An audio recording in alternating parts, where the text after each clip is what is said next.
A lo largo de la historia, los dictadores, sean de la tendencia que sean, en su megalomanía llegan a tomar decisiones drásticas, muchas veces de manera impulsiva y autoritaria, sin sospechar que las consecuencias podrían volverse en contra.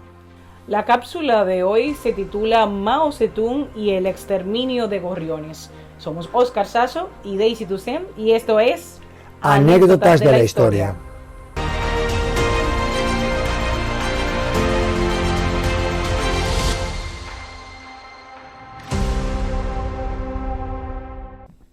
Es algo insólito visualizar al fundador y caudillo inamovible por casi 3 décadas de la República Popular China ordenando el exterminio de gorriones a todo lo largo y ancho de aquel vasto territorio. Bueno, pues tal cual ocurrió en 1958 cuando el gran timonel de la Revolución Comunista pensó que esa sería la solución para incrementar significativamente la producción agrícola del país. Pero retrocedamos en el tiempo para dar un poco de contexto histórico hasta llegar a esta extravagante anécdota. La antigua civilización china se remonta a 4000 años antes de Cristo, ubicada entre el río Azul y el río Amarillo en el Asia Oriental. Su sistema político muy pronto se fundamentó en monarquías hereditarias que formaban las llamadas dinastías, siendo la última de ellas la dinastía Qing, que duró hasta 1912 cuando el emperador Puyi fue derrocado por el líder Su Yat-sen, considerado padre de la China moderna, al instituir una república. Pero llegó 1917 y la Revolución Rusa generó grandes expectativas en parte de la famélica población china, entre la cual se destacó un joven activista como ferviente admirador de Joseph Stalin y su propuesta comunista como sistema para dignificar la vida de tantos millones de pobres que conformaban su patria. Ese joven revolucionario era Mao Zedong, o Mao Zedong según la pronunciación. Sin embargo, un general de carácter nacionalista trataba firmemente de impedirlo. Se trataba de Chiang Kai-shek, quien por su parte se proponía pacificar y unificar a todo el país. En 1927 estalló la inevitable guerra civil en la que el Kuomintang, o gobierno nacionalista, combatió a los comunistas, provocando tras la derrota de estos la llamada Gran Marcha, donde los maoístas debieron recorrer 12.000 kilómetros en su huida desde los territorios del norte. Pero en 1931, las ansias expansionistas del Japón imperial ocuparon Manchuria en el noroeste chino, provocando que las fuerzas de Chiang Kai-shek y de Mao provisionalmente se unieran para combatir a los japoneses. Hasta que en 1939 estalla la Segunda Guerra Mundial y en 1941 se produce el ataque japonés a la base norteamericana de Pearl Harbor y los Estados Unidos declaran la guerra a Japón, contienda que duró hasta 1945, cuando las bombas atómicas lanzadas sobre las ciudades de Hiroshima y Nagasaki provocaron la rendición incondicional del emperador Hirohito. Una vez resuelto el problema japonés con el fin de la Segunda Guerra Mundial, Mao y Chiang Kai-shek retoman su guerra civil, pero ahora inmersos en el contexto de la Guerra Fría, en la que Estados Unidos amparaba a los nacionalistas y la URSS a los comunistas. En 1949 finalmente triunfó Mao y el general Chiang Kai-shek debió refugiarse en la isla de Formosa, fundando la China nacionalista o Taiwán, mientras que Mao tomaba el control de la China continental o República Popular China, también conocida como la China comunista.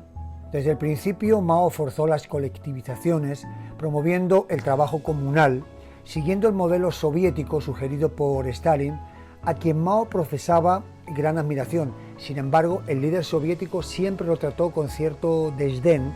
De hecho, para su primera reunión en Moscú le hizo esperar 2 días hasta recibirlo.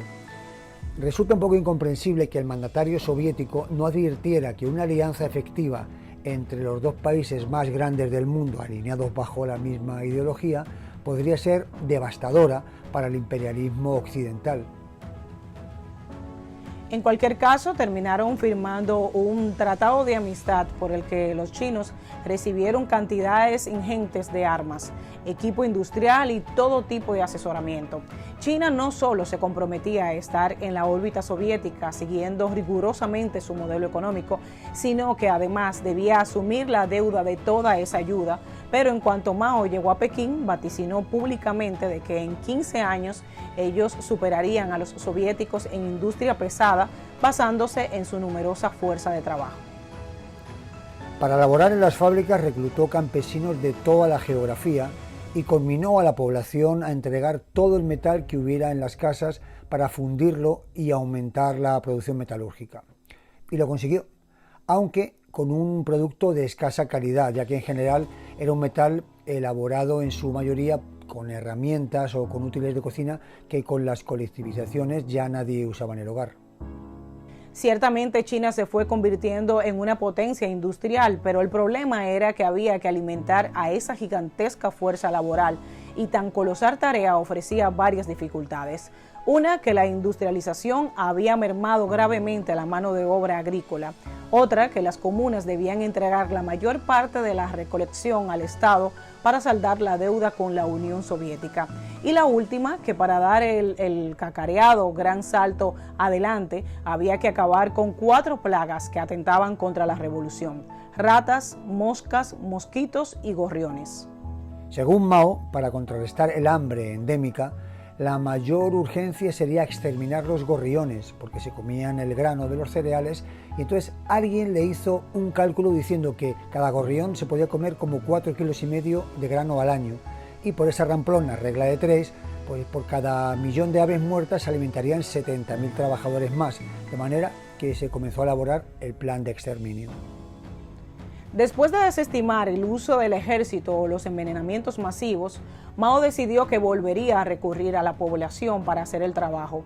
Se declaró al gorrión como enemigo de la revolución e hizo saber que cuantos más mataran los ciudadanos, mejores revolucionarios serían. En cada sector había un contable que apuntaba la cantidad de aves ejecutadas por cada quien. Se usaron todo tipo de sistemas de caza: armas, ondas, tirachinas, trampas. Descubrieron que estas aves no mantenían vuelos prolongados y en cada sector hacían caceroladas o agitaban telas atadas a varas para asustar a las avecillas, que después de 15 minutos iban cayendo exhaustas. La estrategia de usar a la población como fuerza ejecutora de la plaga funcionó y prácticamente se logró el exterminio. Ciertamente, durante ese primer año de 1958 aumentó la producción de cereales y un triunfal Mao se vanagloriaba de su audacia, pero ya algunas voces científicas habían advertido del desequilibrio ecológico que tal medida podría causar. Por su parte, la Academia Nacional de Ciencias de los Estados Unidos alertó del desastre, argumentando que estas aves consumían más insectos que semillas, y estos proliferarían al desaparecer sus depredadores naturales, con grave riesgo para las plantaciones. Pero Mao, sumando soberbia e ignorancia, redobló su apuesta, desestimando la maliciosa opinión de los capitalistas. Efectivamente, enormes plagas de insectos, fundamentalmente langostas, arrasaron las plantaciones chinas. Entre 1958 y 1962, la hambruna se generalizó. La gente se comía las cortezas de los árboles frutales, raíces de platanero y hasta barro, con tal de calmar el hambre. Incluso se comenzó a generalizar el canibalismo. Pero Mao no aceptaba el más mínimo cuestionamiento, ni siquiera aceptó el consejo de Nikita Khrushchev, sucesor de Stalin a su muerte, cuando en el 59, durante los actos de celebración del 10º aniversario de la Revolución, le imploró que no repitiera los excesos de la colectivización stalinista. Mao no solo lo ignoró, sino que exigió mayores cuotas a las comunas agrícolas para acelerar el gran salto adelante. La consecuencia a la arrogante actitud fue que la URSS suspendiera el Tratado de Colaboración, repatriando a sus 15.000 asesores. El inicio del distanciamiento chino-soviético estaba servido. Aún así, Mao, sin reconocer públicamente su fracaso, pidió auxilio a los soviéticos, quienes debieron enviar trenes enteros cargados de gorriones para repoblar China. Aquella hambruna cobró entre 30 y 40 millones de muertos y en 1962 el gran timonel no tuvo otra opción que modificar su nefasta estrategia en el susodicho gran salto adelante. En 1966 se inició la llamada Revolución Cultural, que duraría 10 años, en los que se radicalizaron las purgas por disidencias, así como el control férreo de los medios de comunicación para vincular la cultura a los intereses ideológicos del Estado, exigiendo a los artistas la exaltación de la obra comunista. La Guardia Roja, compuesta de jovencísimos fanáticos cuya misión era vigilar actitudes burguesas y capitalistas entre la población, como podía ser llevar lentes de sol o poseer un sofá para uso personal, así como cualquier iniciativa que cuestionase el orden establecido. La revolución cultural destruyó multitud de obras de arte y trató de enterrar la historia china anterior a 1949, año del triunfo maoísta.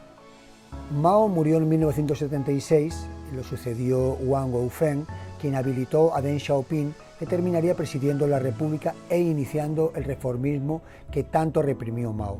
Hoy la República Popular China, presidida por Xi Jinping, después de la apertura de los mercados, se ha convertido en una potencia mundial de primer orden con una progresión de dimensiones insospechadas.